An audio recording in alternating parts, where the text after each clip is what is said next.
আমার বাড়ির পাশে আমার কাকাতো ভাই আর ভাবি থাকত। আমার জানালা খুলে তাদের কলের পাড় দেখা যেত। আমার রুমে পড়ার সময় আমি জানালা খুলে রাখতাম। একদিন সন্ধ্যায় ভাবির কলের পাড়ে দেখলাম লাইট জ্বলছে আর ভাবি বাসন মাজছে। সন্ধ্যাবেলায় ভাইয়া বাজারে থাকত। একটু পরে একজন লোক আসলো। তাদের দেখে তো আমার প্রাণ বেরিয়ে যাওয়ার অবস্থা। আমার কলেজ সময়ের কথা। আমাদের বাড়ির পাশে থাকত আমার পলাশদার বউ। বুদ্ধি ছিল আমাদের পাড়ার সব থেকে সুন্দরী। আমি আমার গ্রামে থাকি। গ্রাম হলেও আমাদের পাড়া পড়শির পরিবেশ ছিল খুবই বিলাসবহুল। আমাদের বংশ ছিল অনেক বড়। গোটা পাড়ার ৫-৭ বাড়ি আমাদের পরিবারেরই ছিল। তখন আমার কলেজের সেকেন্ড ইয়ার, গরমের সময় চলছে। বেশ চলছে ভালোই জীবন। সে সময় আগে থেকেই বৌদির সাথে আমার পরিচয় ছিল, কিন্তু তার সাথে বেশি মিশুক হওয়ার সাহস ছিল না। বৌদি আমাকে ভাই বলে ডাকত। ছোট বৌদি আমার থেকে ১ বছরের বড়, কিন্তু বিয়ের পর এক ছেলে হয়, সে হয়ে গিয়েছে পূর্ণ মহিলার মতো। আমি বিকেলে আমার নিজের ঘরে শুয়ে স্টোরি পড়ছি। তখন বৌদি আমাদের বাড়িতে এসেছিল, মায়ের সাথে গল্প করছিল। জানি না বৌদি বাড়িতে আসলে আমার ঘরে একবার আসে কথা বলার জন্য। তাই আমি ঘরের দরজাটা আলতো করে ভিডিয়ে শুয়ে রইলাম। টের পাচ্ছিলাম বৌদি এদিকে আসছে। তখন আমার হার্টবিট বেড়ে গিয়েছিল। আমার হাত ছিল কপালের উপর যাতে আমি দেখতে পারি, কিন্তু বৌদি যাতে বুঝতে না পারে। বুদ্ধি আমার ঘরের দরজা ভেড়ানো দেখে একটু ইতস্তত বোধ করল, আর বাইরে থেকেই বলতে লাগলো, ভাই ঘরে আছো? আমি সাড়া দিলাম না। তারপর বৌদি হালকা দরজাটা খুলল, একটু উকি দিল, আর ততক্ষণাৎ আমাকে দেখে চলে গেল। আমি তো ভয়ে শেষে। আমি প্রচণ্ড ভয় পেয়ে গিয়েছিলাম, কিন্তু আমি যা ভেবেছিলাম সেটা হয় নাই। বৌদি সেখান থেকে বাড়ি চলে গেল। পরের দিন আমি রাস্তায় বৌদিকে দেখতে পেলাম। আমার ইতস্তত বোধ হচ্ছিল বৌদি কি আমার সাথে কথা বলবে, কিন্তু বৌদি বলল, কোথায় যাও ভাই? আমি বললাম, এই একটু ঘুরছি। আমার তখন আত্মায় জল আসলো। বৌদির সাথে টুকটাক কথা হচ্ছিল। বৌদি বলল, কি হলো ভাই? আমি বললাম, কই কিছু না তো। বৌদি বলল, কিছুদিন থেকে দেখছি তুমি একটু অন্যরকম হয়ে গেছে। কি হয়েছে? গার্লফ্রেন্ড নিয়ে টেনশনে আছো? এই বলে হাসতে লাগলো। আমি বললাম, কি যে বলো না তুমি, আমার গার্লফ্রেন্ডই নাই। বৌদি বলল, থাক হয়েছে, আর ভদ্র সাজতে হবে না। তারপর বৌদি বাড়ির দিকে যেতে লাগলো। তারপর আমি ও বাড়ির উদ্দেশ্যে রওনা দিলাম। রাতে বাড়ি এসে ঘুমিয়ে পড়লাম। ঘরের জানালা থেকে বৌদির কলের পাড় স্পষ্ট দেখা যেত। দেখতে দেখতে ১ সপ্তাহ কেটে গেল। একদিন সন্ধ্যায় ঘরের সব জানালা লাগাচ্ছি, যাতে ঘরে মশা ঢুকে পড়ে, প্রায় অন্ধকার হয়ে এসেছিল। তখনই আমার নজর পড়ল কলের পাড়ে। সেখানে দেখতে পেলাম বৌদি বাসন মাজছে, হালকা হালকা বোঝা যাচ্ছিল। তখনই উঠে গিয়ে লাইট অন করল, দেখলাম বৌদি বাসন মাজা হয়ে গেছে, সেখানে আর কেউ নেই। তারপর মা ডাক দিল। আমি তৎক্ষণাৎ গেলাম আর জানালাটা লাগাতে ভুলে গেলাম। তারপর আধ ঘন্টা পরে মনে পড়ল যে জানালাটা খোলা রয়েছে, লাগাতে ভুলে গেছি। তখন রাত প্রায় 7:30। গরমকাল, বুঝতেই পারছেন চারপাশে আবহাওয়া কেমন গরম থাকে। তখন বুঝতে পারলাম জল ঢালার শব্দ। তখন আমি ততটা গুরুত্ব দেইনি। আমি জানালাটা লাগাতে চলে গেলাম। জানালা লাগাবো এমন সময় হঠাৎ আমার চোখ পড়ল দাদাদের কলের পাড়ে। চারপাশ অন্ধকার, শুধু কলের পাড়ে একটা লাইট জ্বলছে। সেই লাইটের আলোয় দূর থেকে আছে, বোঝা যাচ্ছে সেখানে 2 জন মানুষ। আমি জড় পদার্থের মতো দাঁড়িয়ে রইলাম। তার মিনিট 2 পর আমি বাস্তবে ফিরলাম। তখন আমার বুকের হৃৎপিণ্ড খুলে চলে আসবে এমন অবস্থা। আমি জানালাটা লাগালাম এবং বাড়ি থেকে বেরিয়ে আসছিলাম। তখন মা জিজ্ঞাসা করল, এখন রাতে কোথায় যাচ্ছিস? আমি বললাম, ঘরে নেটওয়ার্ক পাচ্ছে না, একটু রাস্তায় যাচ্ছি, দরকার আছে। এই বলে আমি বাড়ি থেকে বেরিয়ে আসলাম। বাড়ির বাইরে থেকে আমি ভাবছিলাম এখন কি করব। তখন আমার মাথায় চিন্তা শক্তি কাজ করছিল না। ভাবলাম লোকটাকে হতে পারে। অন্ধকারে যেতে লাগলাম দাদাদের বাড়ির পিছন দিকে। যেখানে যেতে আমার দিনের বেলা যেতেই ভয় করত, সেখানেই আমি এই অন্ধকারে চলে আসলাম। সেটা ভেবে আমি নিজেই নিজের প্রতি বিশ্বাস করতে পারছিলাম না। সেই জায়গাটায় অনেক গাছপালা ছিল, আর ছিল প্রচণ্ড অন্ধকার। কলের পাশে একটা ঝোপ ছিল, আমি সেখানে চলে এসেছিলাম। সামনে শুধু একটা টিনের বেড়া ছিল, আর সেই বেড়ার উপর প্রান্তে তারা ছিল। আমি সেখানে চুপচাপ দাঁড়িয়ে আছি, কি করব বুঝতে পারছি না। আমার পা কাঁপছিল যদি কেউ দেখে ফেলে। তখনই আমি টিনের বেড়ার একটা প্রান্তে গেলাম। বুঝলাম লোকটি দাদা নয়, অন্য কেউ। মিনিট 10 পর বৌদি নিজের ঘরে চলে গেল। তারপর আমিও বাড়ি চলে আসলাম। এরপর 5 দিন পেরিয়ে গেল। আমি সারাদিন শুধু ঘরে থাকা শুরু করলাম। সেই সময়কালে আমি বৌদির ছেলে মিলনকে বিকালবেলা করে পড়াতাম আমাদের বাড়িতে। মিলনের বয়স ছিল 5 বছর। সে আমাকে কাকাই করে ডাকত। বিকালবেলা মিলনকে পড়াতে পড়াতে আর ভালো লাগছিল না। ভাবছি ছুটি দিয়ে দেব, সে সময় বৌদি আসলো মিলনকে নিতে। বৌদি বলল, কি ভাই, বাবুকে পড়ানো হয়েছে? আমি তো তাকে তখনই ছুটি দিতাম, কিন্তু বৌদিকে দেখে বললাম, এ তো আর 15 মিনিট তারপরে ছুটি। তুমি একটু বসোকে একবারে নিয়ে যাও। বৌদি বলল, আচ্ছা।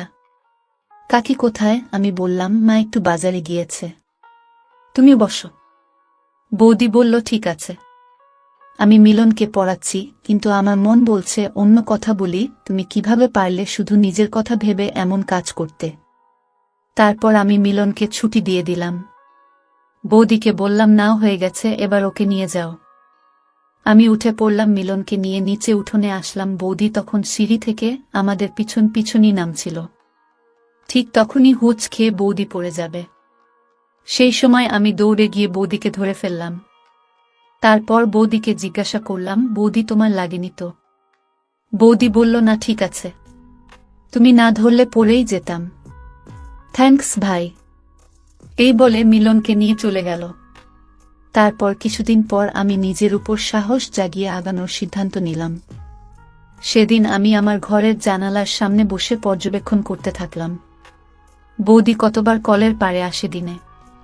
আমি সেই সময়টা লক্ষ্য রাখতে থাকলাম এবং বুঝতে পারলাম যে বৌদি সব থেকে বেশি বিকালের দিকে সময়টা বেশি আসে। আর পাশের ফুলগাছগুলো জল দেয়, যা আমার ঘরের সেই জানালা থেকে কিছুটা দূরে। তবু স্পষ্ট দেখা যেত সব, কেননা সেই জানালা দিয়ে বৌদির সাথে অনেকবার কথা হতো। তারপর একদিন পাড়াতে এক প্রতিবেশীর বিয়ে ছিল, যেখানে সবার যাওয়ার কথা ছিল। সেদিন বিকালে আমি ঘরে শুয়ে ভিডিও গেম খেলছিলাম। তখন লক্ষ্য করলাম যে বৌদি কলের পাড়ে বাসন মাজছে এবং তারপরেই সে ফুলের গাছে জল দিবে।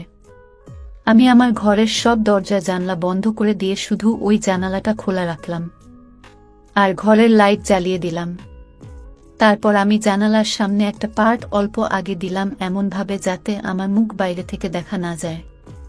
ভাবলাম আজকে লোকটাকে আমি দেখবই। যাই হোক, কিছুক্ষণ পর বৌদি এদিকে আসলো এবং ফুল গাছে জল দিতে লাগলো। দেখতে দেখতে 10 মিনিট পার হয়ে গেল। বৌদি ফুল গাছে জল দিয়ে চলেছে, কিন্তু আজকে আর লোকটা আসলো না। একটু পর বৌদি সেখান থেকে বাড়ি চলে যায়। তারপর রাতে বাড়ির সবাই বিয়ে বাড়িতে যায়। সেখানে কিছুক্ষণ পরে দাদা বৌদিরাও যায়। বৌদি সেই সময় অনেক সেজেগুজে এসেছিল, কি সুন্দর লাগছিল দেখতে। সেই সময় আমি সবকিছু ভুলে গিয়েছিলাম। বৌদির দিকে চেয়ে আছি, কিন্তু তখন বৌদি আমার দিকে তাকাচ্ছিল না একবারও। কেন জানি না, মনে হয় বৌদি আমাকে কি মনে করছিল। তারপর খাওয়া দাওয়া করলাম সবাই। তারপর একটু বসলাম বিয়ে বাড়িতে। বৌদি আমার পাশে বসেছিল, তারপর দাদা। কিন্তু বৌদির সাথে আজকে কথা বলতে কেমন যেন অদ্ভুত লাগছিল। তবু আমি বললাম, তো বৌদি কি খবর? বৌদি বলল, কিসের খবর চাও বলো দেখি। সেই মুহূর্তে আমি কিছু বলতে পারছিলাম না, কেন জানি না। তারপর বোকার মতো বলে ফেললাম, বাড়ি কখন যাবে তোমরা? বৌদি বলল, একটু পরে, বিয়েটা একটু দেখি আগে। আমি বললাম, ওহ আচ্ছা। তারপর আমি আর কিছু বললাম না। আমি বৌদির পাশে বসে রইলাম। সেই সময় মিলন এসে আমার কোলে বসল। একটু পরে মিলন বলল, মা আমার হিসি পেয়েছে। তারপর বৌদি ওকে বাইরে নিয়ে যেতে লাগলো। তার কিছুক্ষণ পর আমিও পিছু পিছু গেলাম, যেটা বৌদি লক্ষ্য করল। আমি জানতাম আমার প্রতি বৌদির সম্মান আগের মতো নেই। বৌদি মিলনকে বাড়ির বাইরে রাস্তার পাশে নিয়ে হিসি করাছিল। হিসি কথা শেষ হলে মিলন দৌড় দিয়ে ভিতরে চলে গেল। তখন আমি বৌদিকে বললাম যে কি হলো বৌদি, তুমি আজকে একটু চুপচাপ মনে হচ্ছে, ব্যাপার কি? বৌদি কিছু বলল না। তখন আমি বৌদির হাতটা ধরে বললাম কি হয়েছে বৌদি? তখন বৌদি আমার হাতটা ছাড়িয়ে বলল কই কিছু না তো, বলে চলে যেতে লাগলো। তখন আমি বললাম প্রতিদিন সন্ধ্যায় কলের পাড়ে লোকটাকে দেখি, উনিকে। তখন আমার ভিতরে এত কনফিডেন্স কোথা থেকে যে আসলো আমি জানি না। তারপর বৌদি রেগে গিয়ে আমার গালে একটা চড় মারল আর এখান থেকে চলে যেতে লাগল। বৌদি এই কথা শোনার জন্য মোটেও প্রস্তুত ছিল না। তখন বৌদি অবাক হয়ে গেল যে আমি কিভাবে জানতে পারলাম। ঠিক তখনই মিলন এসে পড়ল। এরপর মিলনের সাথে বৌদি চলে গেল। বৌদি তখন ভিতরে চলে গেল। একটু পরে আমিও গেলাম। আমি বৌদির দিকে তাকিয়েছিলাম কিন্তু বৌদি আমার দিকে দেখছিল না। আমি একটু ভয়ও পাচ্ছিলাম। বৌদি যদি মাকে বলে দেয় তাহলে তো আমি শেষ। তারপর আমি বাড়ি চলে আসলাম। পরের দিন বৌদি ফুল গাছে জল দিতে আসে না, তারপর কিছুদিন ধরে আসলো না। আমি চিন্তায় পড়ে গেলাম যে আমি কি কথাটা বলে ভুল করলাম। তারপরের দিন বৌদি আমাদের বাড়ি আসলো আর সোজা মায়ের কাছে চলে গেল। আমি তো ভয়ে কাঠ হয়ে গেলাম। আজ আমি শেষ, এবার বুঝি সব বলে দেবে মাকে। এখন আমি কি করি? তাই আমি তারা কি কথা বলছিল শুনতে লাগলাম চুপি চুপি। তখন বৌদি আর আমার মায়ের মধ্যে স্বাভাবিক কথাবার্তাই হচ্ছিল। আমি একটু নিশ্চিন্ত হলাম। তারপর বৌদি বলতে লাগলো যে মিলনের বাবা তো আজকে বাড়ি থাকবে না, তুমি সন্ধ্যার পর আমার বাড়িতে পৌঁছে দিও। কি পাঠানোর কথা বলছিল আমি জানি না। তারপর ওখান থেকে আমি রুমে চলে আসি। কিন্তু আজকে বৌদি আমার রুমে আসলো না, যার ফলে আমি আরো চিন্তায় পড়ে গেলাম। তারপর সন্ধ্যায় আমি বাড়ির পাশে চৌপথিতে গেলাম আড্ডা দেওয়ার জন্য। তার একটু পরেই মায়ের ফোন আসলো বাড়ি যাওয়ার জন্য। তারপর আমি বাড়ি চলে আসলাম। মা বলল যা এই ব্যাগটা গিয়ে দাদাদের বাড়ি দিয়ে আয়। আমি তো শুনে খুশি হয়ে গেলাম, বললাম একটু পরে যাচ্ছি, আমার একটু কাজ আছে, এই বলে রুমে চলে গেলাম। তারপর আমি গিয়ে মাকে বললাম যে এটাতে কি আছে? মা বলল যে এই ব্যাগটাতে তোর দাদাদের বাড়ির কিছু বাজার আছে। আজকে তোর দাদা বাড়িতে ছিল না বলে তোর বাবাকে দিয়ে বাজার করিয়ে নিয়েছিল, বিকেলে এসেছিল নিতে। কিন্তু তখন তোর বাবা আসেনি বাজার থেকে, যা এখন এটা বৌদিকে দিয়ে আয়। মাকে বললাম যে আমি এটা বৌদিকে দিয়ে সোজা চৌপতি চলে যাব, আমার দরকার আছে, এই বলে চলে গেলাম ব্যাগটা নিয়ে। বৌদির বাড়িতে গেলাম। আমি জানতাম যে দাদা বাড়িতে নেই, তবু আমি দাদা ও দাদা করে ডাক দিতে লাগলাম। তারপর বৌদি ঘর থেকে বেরিয়ে আসলো, কিন্তু আমার দিকে তাকাচ্ছিল না, আর কথার উত্তর দিল না। আমি বললাম দাদাকে বলো ব্যাগটা নিয়ে যেতে। বৌদি কিছুই বলল না, বারবার বলাতে বলল তোমার দাদা বাড়িতে নেই, ব্যাগটা বারান্দায় রেখে চলে যাও। আমি তখন জেদ করে বলতে লাগলাম আমি আসতে পারবো না, মিলনকে বলো আসতে এটা নিয়ে যেতে। বৌদি বলল মিলন ঘুমোচ্ছে। আমি কথা না বাড়িয়ে বারান্দায় যেতে লাগলাম। বারান্দার পাশে বৌদি দাঁড়িয়েছিল। আমি ব্যাগটা রেখে বৌদির দিকে দেখলাম, বৌদি অন্যদিকে মুখ করে দাঁড়িয়ে আছে, আর কিছুই বলছে না। বৌদি তখন আমার দিকে তাকালো, আমাকে দেখে একটু ইতস্তত হয়ে বলল হয়েছে, ব্যাগ রাখা হলে যাও। সেই সময় হঠাৎ সজোরে মুষলধারা বৃষ্টি নামল, চারিদিকে সজোরে বৃষ্টির আওয়াজ। এরপর হঠাৎ আমার ফোন বেজে উঠল। দেখলাম মা ফোনে। মা বলল কোথায় তুই বৃষ্টিতে? আমি বললাম আমি চৌপতিতে আছি। মা বলল কখন আসবি, ছাতা তো নিসনি। আমি বললাম আমার এক বন্ধুর বাড়িতে আছি। আমার এই মিথ্যা বলা শুনে বৌদি আমার দিকে খুব বিস্ময় লাগে তাকিয়েছিল। মা বলল বৃষ্টি কমলে তাড়াতাড়ি এসে পড়িস। আমি বললাম ঠিক আছে, বৃষ্টি কমলে এসে পড়ব। তারপর ফোনটা রাখলাম। বৌদি আমার দিকে আগের চেয়ে আছে। তখন সজোরে বৃষ্টি পড়ছে। বৃষ্টির সেচ আমাদের দুজনের উপর চাপ পড়ছে। বৃষ্টি কমার কোনো লক্ষণ না দেখে মাকে ফোন করলাম। বললাম যে আমি একেবারে সকালে বাড়ি ফিরব, আমি বন্ধুর বাড়িতে আছি। তারপর মা বলল ঠিক আছে, সাবধানে থাকিস। ফোনটা রেখে বৌদির চোখের দিকে দেখলাম, বৌদির চোখে ছিল আগুন। তারপর সকালে আমি বাড়িতে আসলাম।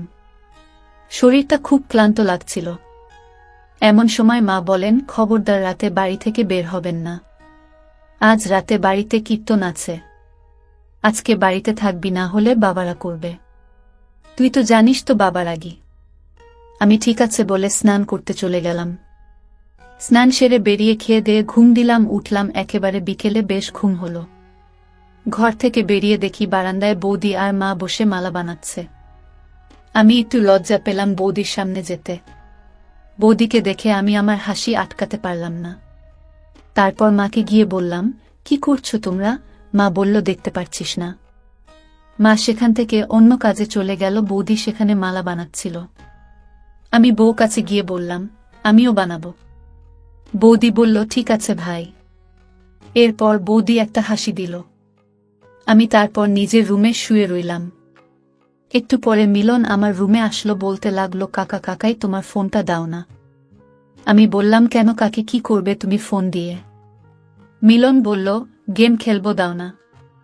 আমি বললাম, এই নাও, কিন্তু এখানে বসে খেলতে হবে। তারপর মিলনকে ফোন দিলাম।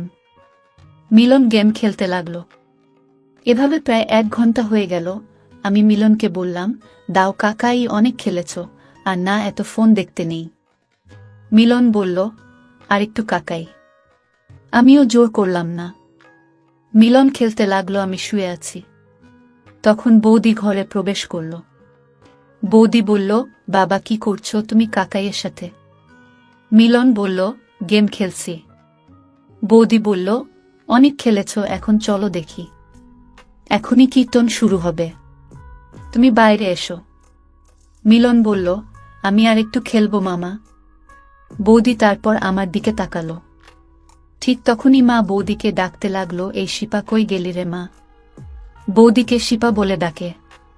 বৌদি মিলনকে নিয়ে গেল। সন্ধ্যা হয়ে এলো, বাড়িতে লোকজনের ভিড় বেড়ে গেল। কীর্তনের লক্ষ্য চলে আসলো। কীর্তন শুরু হলো। কীর্তনের আওয়াজে ঘরে থাকা যাচ্ছিল না, তাই বাইরে চলে আসলাম। বাইরে এসে দেখি কীর্তন খুব জমে গিয়েছে।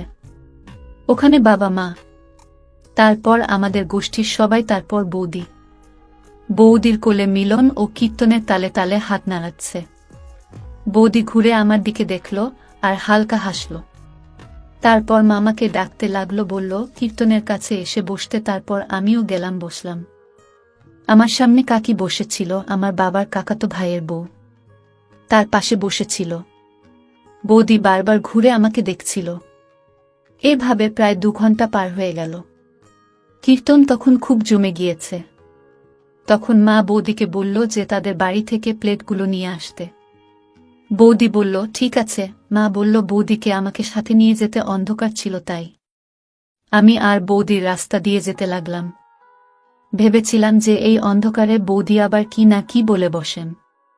তারপর আমি আর বৌদি তাদের বাড়ি আসলাম। বৌদিকে জিজ্ঞাসা করলাম, দাদা বাড়ি নেই? বৌদি বলল, আছে। যাও দেখো ঘরে। আমি ঘরে গেলাম। দাদা টিভি দেখছিল, আমাকে দেখে বলল, আরে বস। আমি বললাম, চলো, আমাদের বাড়ি কীর্তন হচ্ছে আর তুমি এখানে টিভি দেখছ। দাদা বলল, আজ আর যাব না, কালকে ভোরে কাজে যেতে হবে, তাই এখন শুয়ে পড়ো। খেতে দেয়। বৌদি দাদাকে খাবার দিল। আমি বসে টিভি দেখছিলাম। তারপর বৌদি এসে বলল, চলো ভাই, প্লেটগুলি নিয়ে নিয়েছি, আর দেরি করা যাবে না। তাহলে কাকি বলবে যে এখনো নিয়ে যায়নি। আমি বললাম, চলো। দাদা বলল, মিলন কি করছে রে? ওকে এখনই দিয়ে যাস, সকালে স্কুল আছে। আমি বললাম, ঠিক আছে, ওকে দিয়ে যাব। দাদা বলল, আর সব শেষ হয়ে গেলে বৌদিকে এগিয়ে দিয়ে যা, সেই অন্ধকারে একা আসতে পারবে না। এরপর বাড়ি গিয়ে আমি মিলনকে দিয়ে আসি দাদার কাছে। রাত 12:30, বাড়ির সব কাজ শেষ, সবাই চলে গেছে। মা আর বৌদি খাচ্ছে। মা বলল, বৌদিকে এগিয়ে দিয়ে আসিস। আমি বললাম, ঠিক আছে। বৌদি আমার দিকে চেয়ে হাসছিল। আমার রাগ হচ্ছিল। মা বলল, বৌদিকে বাড়ি পৌঁছে দিয়ে আয়। আমি বললাম, কেন? এখান থেকে ওখানে বাড়ি আবার পৌঁছে দিতে লাগে নাকি? আমার যেতে হবে না, বুঝলে চলে যাবে। বৌদি বলল, দেখেছ কাকি কেমন? এই এত রাতে আমি কি একা একা যাব এই অন্ধকার দিয়ে? মা বলল, হ্যাঁ ঠিকই তো। ও কি একা যাবে নাকি? যা শিগগিরই।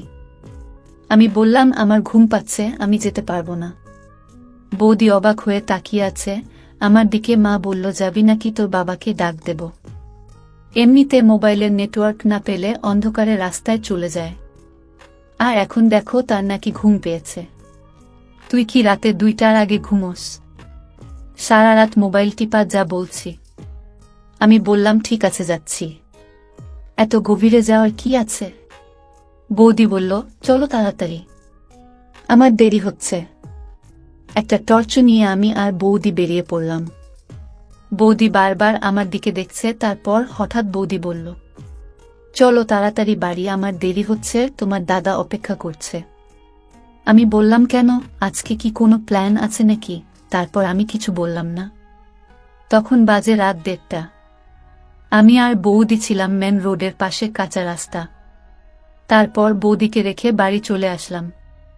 বাড়িতে এসে ঘুমিয়ে পড়লাম। সকাল 10টায় ঘুম ভাঙল, দেখলাম বাড়িতে কেউ নেই। আজ শরীরটা খুব ক্লান্ত লাগছিল। বুঝতে পারলাম যে মা বাবা সবাই হয়তো মাঠে গেছে। সেই সময় মাঠে অনেক কাজ থাকত। আমাদের জমিজমা ভালোই ছিল, কাজের লোক দিয়ে কাজ করাতো, বাবাই সব দেখাশোনা করত। উঠে ফ্রেশ হয়ে পড়লাম, তখনই মা আসলো। মা বলল, কখন উঠলি? আমি বললাম, এইমাত্র। তোমরা কোথায় ছিলে? মা বলল, মাঠে গিয়েছিলাম। নে বস, খেয়ে নেয়। আজকে আমাদের পিসির মেয়ের বিয়ে ছিল, তাই মাকে বললাম বিয়েতে কে কে যাবে। মা বলল, কে কে মানে? সবাই যাব, তুই যাবি? আমি বললাম, আমি যাব না, আমার কোচিং আছে। মা বলল, একদিন কোচিং না গেলে মহাভারত অশুদ্ধ হবে না। আমি বললাম, অনেক ইম্পর্ট্যান্ট ক্লাস আছে, যাওয়া হবে না। মা বলল, তোকে যেতে হবে। একা একা বাড়িতে থাকবি নাকি? না, একা ছাড়ব না আমি। তাহলে আমিও যাব না। আমি বললাম, ধুর, ভালো লাগে না। তারপর আমি বাড়ি থেকে বেরিয়ে আসে মাঠে চলে যায়। মাঠে গিয়ে দেখি বাবা কাজের লোকদের কি যেন বলছে। আমিও বাবার কাছে গেলাম। বাবা বলল, আজকে কোচিং নেই। আমি বললাম, আজকে বিকেলে। পিসির বাড়িতে কে যাবে? বাবা বলল, যেতে তো সবাইকেই হয়, কিন্তু মাঠে তো অনেক কাজ, কি যে করি? আমি বললাম, আমার কোচিং আছে, আমার যাওয়া হবে না। তারপর আমি মাঠে হাঁটতে থাকি। তখন হঠাৎ দেখতে পাই বৌদিকে। বৌদি আর দাদা মাঠে হাঁটছে, তারপর আমিও যাই তাদের কাছে। দাদা বলল, কি রে, কি খবর? আমি বললাম, এই তো মাঠে এসেছিলাম ঘুরতে। বৌদি আমার দিকে দেখছিল না। বৌদি হয়তো রাগ করছে আমার উপর। আমি বললাম, তোমরা বিয়েতে যাবেন না? দাদা বলল, হ্যাঁ যেতে তো হয়, কিন্তু আমাদের সবার যা হবে না, কারো না কারো বাড়ি থাকতে হবে। আমি বললাম, ও আচ্ছা। তারপর বাবা দাঁড় দিয়ে বলল যে, বাবা বলল, আমি বাড়ি যাচ্ছি, তুই একটু এদিকে লক্ষ্য রাখিস, আমি বাড়ি থেকে খেয়ে আসছি। আমি বললাম, ঠিক আছে। দাদা বলল, আমিও যাই, কাজে যেতে হবে, স্নানটা সেরে ফেলি। বৌদি বলল, যাও, আমি মাঠে থেকে কিছু শাক নিয়ে নেই। তারপর আমি মাঠে কাজের লোকেদের কাছে যাই, আর দাদা বাড়ি চলে যায়।